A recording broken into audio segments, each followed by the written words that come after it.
Hi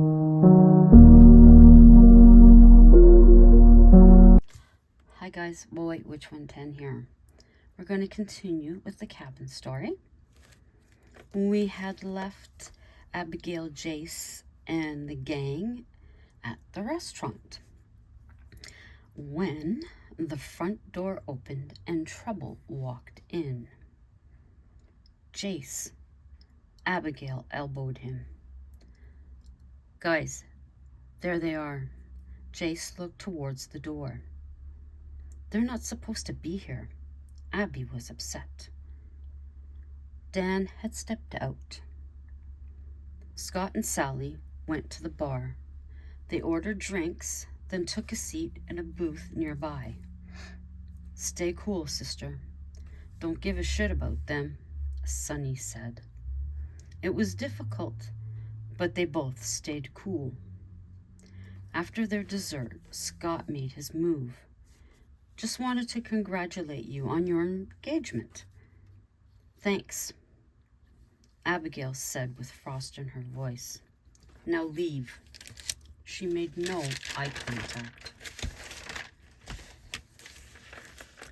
He nodded his head and went back to Sally. James, the DJ, came in. He seen Abigail and went directly over to her. Hey, how you doing? Long time no see.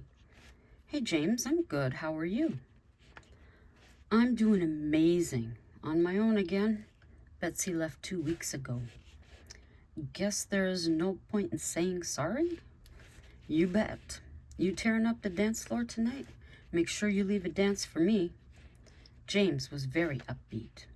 This is my fiance Jace and my friends, Leon, Dawn, George, and Sonny, she introduced. Glad to meet you all. Congrats, Jace. You got a diamond here. Better not lose her. Gotta get to work. Off he went. High energy, Leon said. James cued favorite songs of Abby's that she danced to constantly.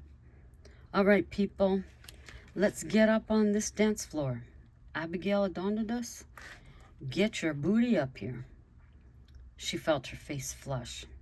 She got up, and James joined her.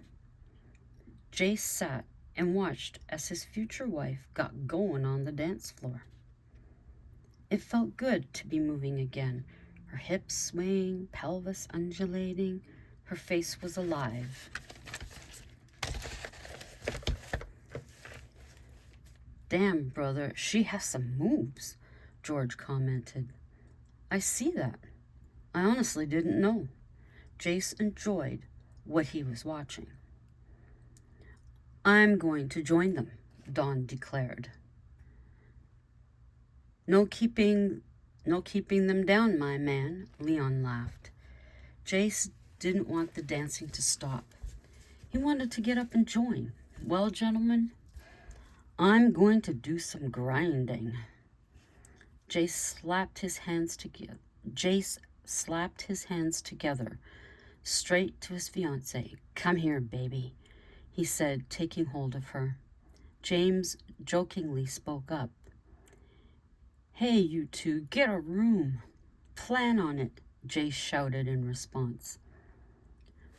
When they took a break, Dawn pulled Abigail aside. I have a question, a serious question. Sure? Abby wondered what to expect. Why Jace? This took her back. Because I love him? But why? Dawn, is there a problem? I thought we were friends. Abby felt attacked. We are, but I've never understood. He's a creative being. He loves nature. He's a giving person.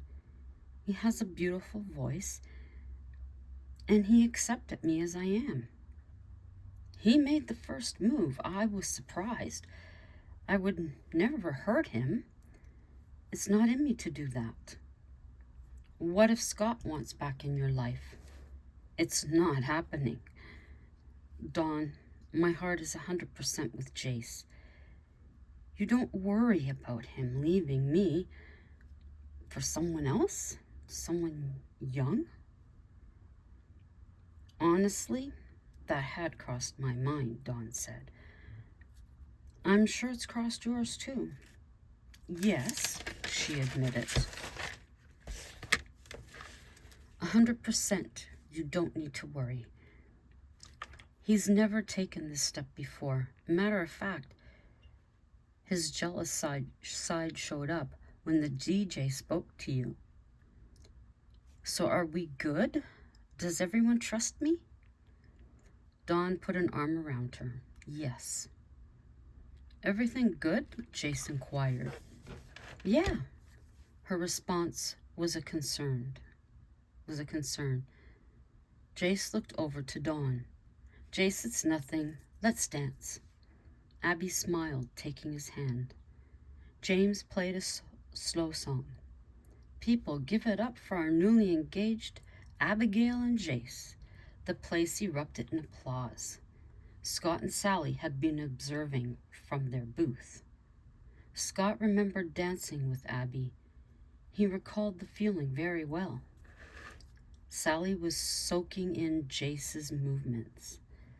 She felt they were a waste on Abby. Then again, that was always her opinion. Noticing Scott's far-off look. Let's go, I'm tired, Sally said. Scott didn't argue. Soon after, Jace was ready to go. He whispered to Abigail, let's go. I want to make love to you. A simple kiss, and they were off. What did you say to her? Leon asked Dawn. Why she loved him? She said she was nervous he'd find someone else, someone his own age, and leave. I told her he wouldn't. He won't, Leon said. Jace drove. What was the conversation? She filled him in. I won't leave.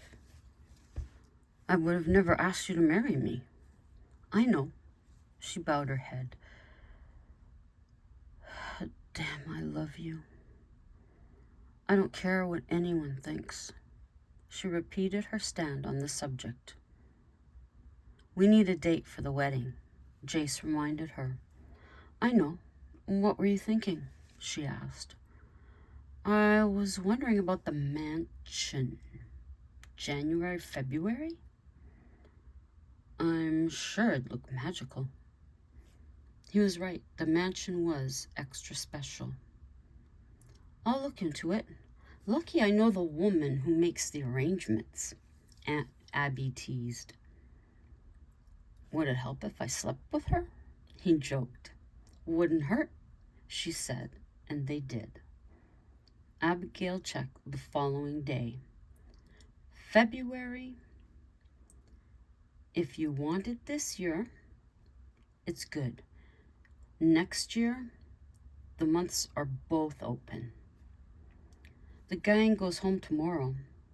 Dawn really loves the snow. She doesn't want to leave. So the 13th? Yeah. They were already living together. Why wait? Scott went to Dan's. Hi, Dan. Hi, Scott. What's up? Any chance I could come back? You know this is home for me. I know, but if I have them here, I don't need problems between you. Listen, I'd take you back in a minute, but I don't need the bullshit. Your wife is a problem. She encourages it. I know. What if she wasn't around? How is that going to happen? Dan was curious. I haven't made a solid plan. I could leave her. Oh no. Then you're looking. She's looking. Nope. That's a tornado. Scott left and asked Sally about him going back to Dan's. At Dan's? Where were they? I asked him about going back. That's all. They weren't there. And he said, she listened, "You can't be there." "Why me?" Sally was pissed. "Because you cause problems." He was direct. "And you don't?" "Not as much as you." The argument was on, a seesaw. The evening ended with Scott in the guest room. "The theater is closing. I'll have to go back on the road or spend more time in Toronto," she said through the door. Scott opened it, inviting her in. "I didn't want to go, but no choice," she pouted. "I'll be on the road too, if Dan says no." Look at us, back to the beginning once more. Thought these years were behind us. She kissed him, as always, after an argument. Sex was her answer. "Well, I'm going back to bed," Sally said. "Good night." She closed the door. Unfeeling bitch. Scott felt like a teenage boy and a kept man. Sally had treated all men in her life like this, and Scott knew. Arrangements were made for time in Toronto on her own. She wanted time away from this small town crap, though in reality, the places she played in Toronto were just as small. "I would like a run at that Jace. I'd teach him a few things," she said while packing. Jace and Abigail had seen their friends off. Dawn had cried, "You'll be back soon for the wedding. I promise we'll come down as soon as possible." Abigail had told her. "I promised the same. I'm so glad we all met." Abby had been in the bathroom for a while. "You okay?" he asked through the door. "Yes, I'm coloring my hair. Come in." "What color?" "Deep purple." "I thought I had this. I used to color it all the time. Oh, I forgot I had this. I used to color it all the time." Jace took a seat on the toilet. "Why did you stop?" "I don't really know. I just did." "You never mentioned you enjoyed dancing. You're good." "I always loved it. Scott and I..." She stopped herself. "What?" "We used to dance at home. Not often. Always slow." There was a slight smile. "How long does that stay in for?" "Half hour, 45 minutes. It doesn't bother you, does it?" "No," he replied. She turned, leaning on the sink. "I'm sorry for mentioning him. Not everything was bad." She moved towards him. "Love you." "Love you," he responded. "I know he's the past." She hugged his head into her breasts. They sat in the bathroom chatting away. "There are beautiful trails around here. Dad and I used to use the one off the gazebo all the time. I'd love to show you when the snow melts. It's dangerous any other time of year." "I look forward to it." Jace felt a calmness wash over him. "If I was offered a role on Broadway, would you come with me?" "Yes. I've never been to New York." "We have to live there?" "Yes, as long as the show runs." "Any problem with that?" "None at all. I need to rinse the cream out." Abigail stripped off and showered. Jace was directly behind her. Once dressed, they went to the mansion to make plans. Mel and Jan welcomed them. They chose the small room. Only a few would be there. The chimney was recently cleaned, as the others. Now we can keep the decor to period appropriate or make it modern, Mel explained. I must admit, this feels strange, telling the woman who knows all what we can do. She gave Mel a quick hug. Victorian is fine. Very romantic. Now, we'll need 4 rooms, maybe 5 for guests. I'll block the rooms for you, plus the special suite. It really is a pleasure to have you back. Jace took Mel aside. He had something planned. You look at peace now, Jan told her. Never seen you like this before. It's nice. I feel peaceful. I feel safe. Abigail glanced over to Jace. Within a couple of hours, the entire day was arranged. You're happy with it all? She inquired. Yes, very happy.